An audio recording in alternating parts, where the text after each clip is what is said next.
Antes de la pandemia, líderes europeos como el presidente francés Emmanuel Macron hablaban de la muerte cerebral de la Alianza Atlántica. Incluso en Estados Unidos, Donald Trump se quejaba de tener que pagar la factura de los gastos militares europeos. El presidente Biden intentó suavizar el discurso y recomponer los lazos con sus socios del viejo continente, pero el clima de desconfianza ya estaba instalado. Y el cambio llegó de manera abrupta el 22 de febrero de 2022. Por primera vez desde la Segunda Guerra Mundial, una potencia lanzaba una operación militar a gran escala contra un país vecino, violando todas las normas del derecho internacional. ¿Cómo reaccionaron las naciones del mundo ante esta escalada sin precedentes de la tensión global? ¿Cómo enfrentó la alianza esta crisis y cuáles fueron las repercusiones en el panorama geopolítico? En este informe exploramos por qué la OTAN vuelve a ser un tema candente en la agenda internacional.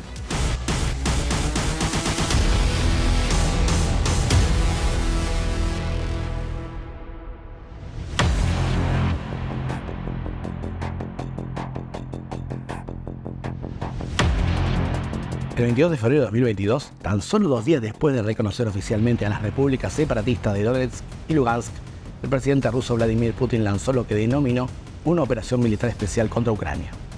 La guerra volvió a tocar las puertas de Europa y la OTAN se encontraba ante un dilema crucial: dejar caer al gobierno de Kiev y permitir que Ucrania volviera al abrazo de Moscú o brindar su apoyo militar al país invadido. Las sanciones contra el gobierno de Putin nos hicieron esperar y lo que parecía inimaginable se volvió realidad.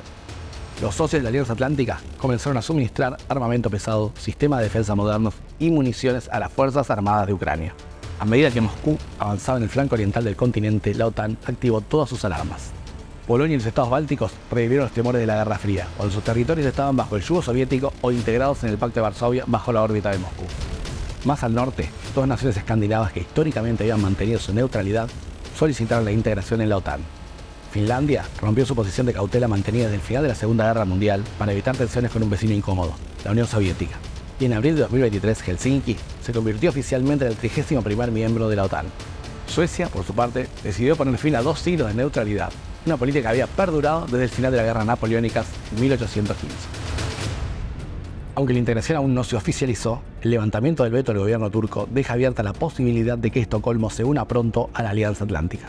Como resultado, la OTAN comparte 1.340 kilómetros de frontera con Rusia y controla prácticamente la estratégica isla de Gotland, en el mar Báltico, mientras que Moscú solo cuenta con el exclave de Kaliningrado, un territorio sitiado por Estados Unidos y sus aliados.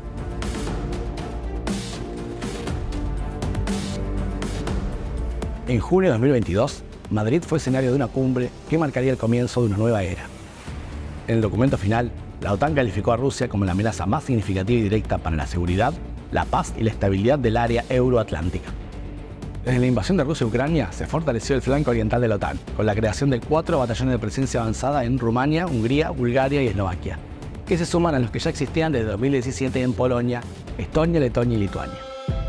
En cada uno de ellos se planea desplegar 3.000 soldados. Paralelamente, la OTAN impulsará la fuerza de despliegue rápido compuesta por 300.000 efectivos, 1.000 aviones y 300 barcos. Mientras tanto, la plena integración de Ucrania en la Alianza Atlántica sigue siendo objeto de discusión y podría concretarse una vez que finalice el conflicto con Rusia. El resultado de la negociación con Moscú, que previamente estableció esta cuestión como una línea roja de su política exterior, sigue siendo incierto. El documento de la cumbre más reciente, celebrada en Lituania, resume esta aspiración en una frase: el futuro de Ucrania reside en la OTAN. A pesar de que la Alianza Militar Euroatlántica está hoy más activa que nunca, aún quedan cuestiones pendientes. Muchos de sus miembros aún están lejos de cumplir el objetivo, trazado en 2014 en la Cumbre de Gales, de destinar el 2% del PBI a gastos en defensa.